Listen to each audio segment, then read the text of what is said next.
Hi everyone, this is Jennifer Nicole Campbell, and this is our next episode of Music Musings. Today we're going to be talking about a piece that has magnetized both amateur and professional pianists for many, many years.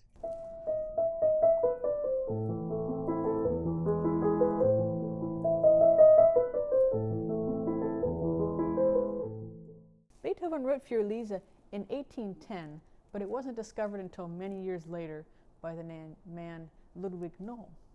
And Ludwig Noll found this piece and had it published in 1867, which was 40 years after Beethoven's death. And he saw on the manuscript, written by Beethoven, said Für Elise from Ludwig van Beethoven. We don't actually know exactly who Elise was, but it could have been one of two people. There was a famous soprano at the time, Elisabeth Ruckel, and there's the other candidate, Thérèse Malfatti. And Beethoven had proposed to her in 1810, which she sternly rejected immediately and went on to marry one of Beethoven's friends.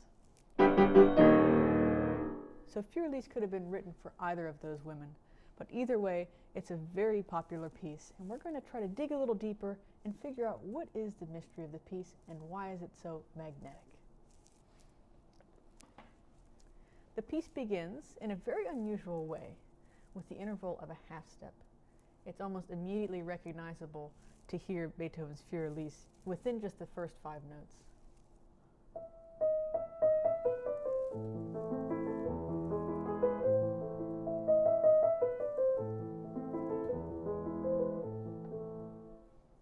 Why is this so iconic and so incredibly recognizable?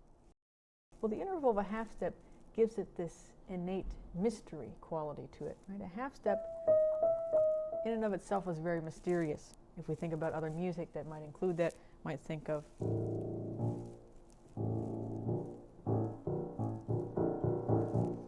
foreboding, something's going to happen. So the half step has innate mystery to it. He repeats it quite a few times, and then instead of that D sharp, he changes it to D natural, which gives it this almost bittersweet feeling about it. And it isn't until the second measure that we really know where we're at. We're in A minor here. Now imagine if he hadn't had that C natural and he changed it, let's say, to major. We wouldn't really know to begin with.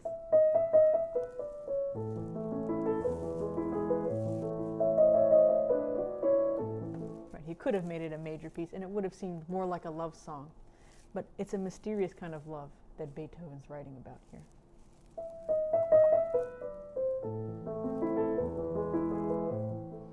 And there's a very sensual quality about it too. It's very dance-like because of these rolling waves of 16th notes. And he has this upwards gesture that's hidden in the theme itself. A, B, C. Right? So this uplifting gesture he gains with those 3 notes. He repeats it. But this time, instead of going up to C, he ties a bow around the theme and goes back to the tonic, which is A in this case. Tonic note, also known as sort of the home note. And then following that, we go into the warm arms of C major. And he again takes that 3-note pattern, but this time it's descending. So there's this sighing quality about it.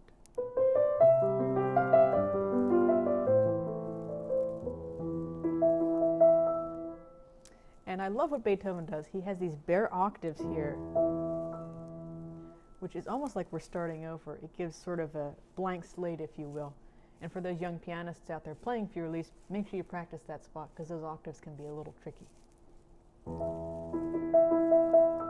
Mysterious octaves, and then he has all those beautiful overtones that are resonating within the octaves, so when he brings that D sharp back in, it's even more haunting.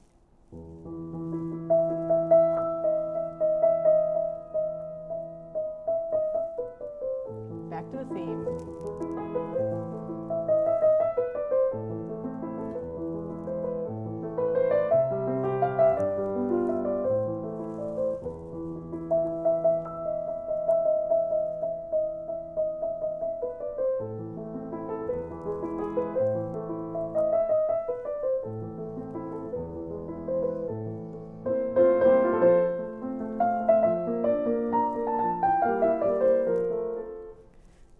happening here?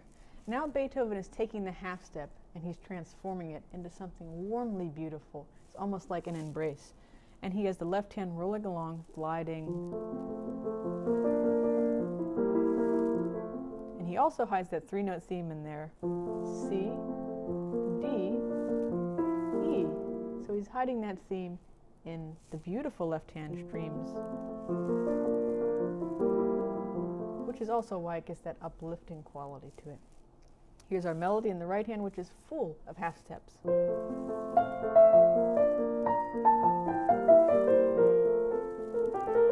So F and E, B flat and A, another B flat and A. So it's a very nostalgic, very poignant way to use the half step. He writes dolce, which means sweetly.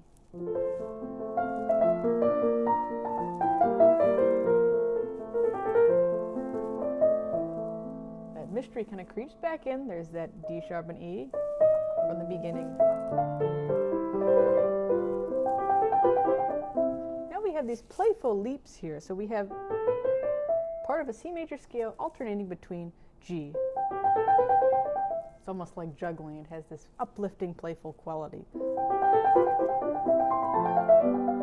There's that ascending third, just like at the beginning.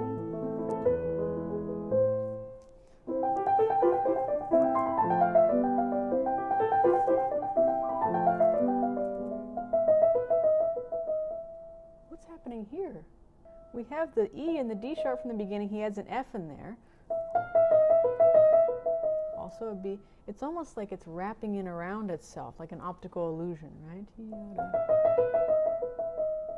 So where are we? We're in a very strange place here. It's very wavering. It's unsure. And then we have this tiptoe. It's almost like you don't want anyone to hear you. You're tiptoeing in the middle of the night. He writes to get a little slower, and then we return back to our main theme again. Pretty dramatic. Then what happens after that? He repeats the rondo theme, and then take a listen to what happens in the left hand.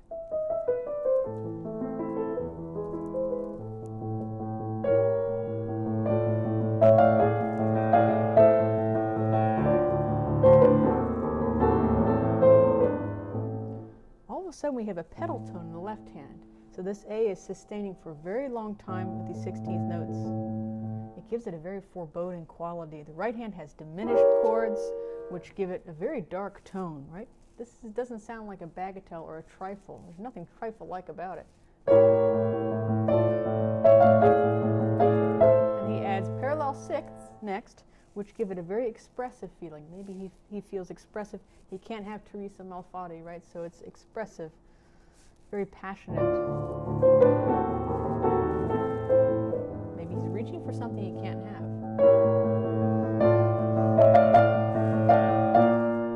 Now here, the left hand finally changes from A to B flat. Okay, so a half step there, and the right hand, instead of coming down to E like it did before, it's staying on F. It's a portrait of persistence.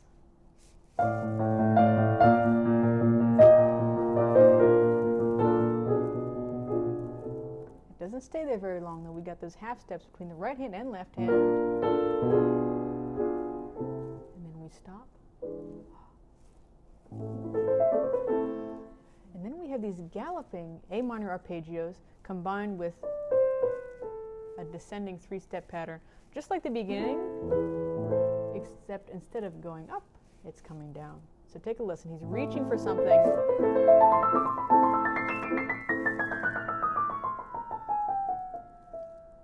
So he's reaching up with the arpeggio, and then it falls back down, right? He's reaching for something. He just can't get it until